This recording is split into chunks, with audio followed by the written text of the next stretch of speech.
At moments of sorrow and exhaustion, it's only too easy to look back over the years and feel that our lives have, in essence, been meaningless. We take stock of just how much has gone wrong, how many errors there have been, how many unfulfilled plans and frustrated dreams we've had.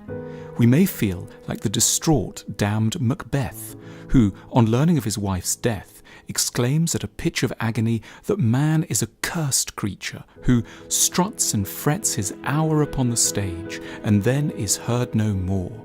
Life is a tale told by an idiot, full of sound and fury, signifying nothing. No life can avoid an intermittently high degree of sound and fury. The question is whether it must also ultimately signify nothing. As Macbeth's lines hint, this will depend on who is telling it. In the hands of Shakespeare's bracingly termed idiot, the story of a life may well turn into unintelligible and dispiriting gibberish. But with sufficient compassion and insight, we may equally be able to make something different and a great deal more meaningful and redemptive out of the same material. The difference between despair and hope is just a different way of telling stories from the same set of facts. Only a small number of us ever self-consciously write our autobiographies. It's a task we associate with celebrities and the very old, but it is, in the background, a universal activity. We may not be publishing our stories, but we are writing them in our minds nevertheless. Every day finds us weaving a story about who we are, where we're going, and why events happened as they did. Many of us are strikingly harsh narrators of these life stories. We hint to ourselves that we've been morons from the beginning, we've stuffed up big time, it's been one disaster after another. That's how we go about narrating, especially late at night, when our reserves of optimism run dry and the demons return. Yet there is nothing necessary about our self-flagellating methods of narration. There could always be ways of telling very different, far kinder and more balanced stories from the same set of facts. You could give your life story to Dostoevsky, Proust or Jesus and come out with a rather bearable, moving, tender and noble story. Good, by which is meant fair-minded and judicious narrators, know that lives can be meaningful even when they involve a lot of failure and humiliation.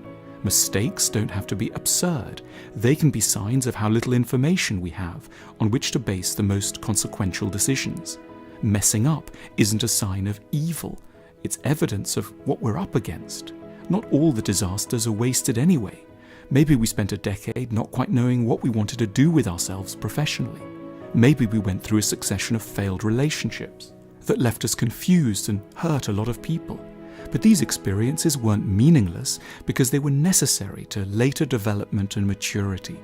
We needed the career crisis to understand our working identities. We had to fail at love to fathom our hearts. No one gets anywhere important in just one go. We have to forgive ourselves the horrors of our first drafts. The good storyteller recognizes, contrary to certain impressions, that the central character of a story isn't always responsible for every disaster or triumph. We're never the sole authors of everything that happens to us.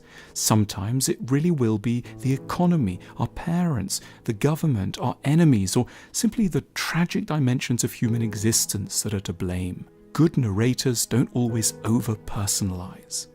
Every day, we are induced to narrate a bit more of our life story to ourselves. We explain why there's pain, why we forgot to seize a chance, and maybe why we are in an unhappy situation. But all this doesn't need to be a tale told by an idiot signifying nothing. It can be a tale told by a kind, intelligent soul signifying rather a lot. Like almost every life story, it is in truth a tale of a well-intentioned, flawed, partially blind, self-deceived, but ultimately dignified and quite good human being, struggling against enormous odds, sometimes on a good day, succeeding just a little in a few areas.